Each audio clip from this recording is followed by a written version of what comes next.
عشق مصطفی میں ڈوبا ہوا تھا وہ شخص۔ میں پورے وثوق سے کہتا ہوں کہ اگر پنجاب کی دھرتی سے کوئی ماں ایک اور آمد صحیح جنم دے دیتی تو شرک و بدعت خرافات کا کلا کما ہو جانا تھا۔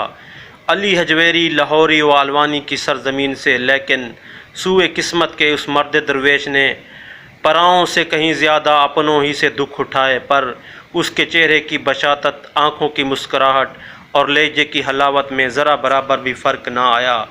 مجھے اچھی طرح یاد ہے، اپنی زندگی کے آخری ہفتے عشرے میں بھی انہوں نے درجنوں پروگرام کیے اور اکثر دن میں 2 پروگرام ہوئے۔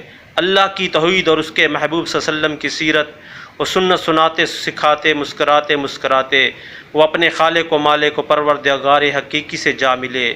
مجھے یقین کامل ہے کہ اس دنیاوی عدالت سے باعزت بری ہونے کے بعد وہ فقیر جب روز حشر ایک بڑی عدالت کے سامنے یہ کہے گا، اے نیلگوں چھت کو بغیر کسی سہارے کے کھڑا کرنے والے، تو عالم الغیوب ہے، جانتا ہے تیری وحدانیت کی خاطر میں نے پرائے تو پرائے اپنوں کے بھی پرواہ نہیں کی، تو عرش والا رب ذوالجلال دیکھ کر مسکرا دے گا، اور حدیث میں ہے کہ جسے دیکھ کر رب مسکرا دے گا اس سے پھر حساب نہیں ہوگا، بلا حساب اسے جنت کی بشارت دے دی جائے گی۔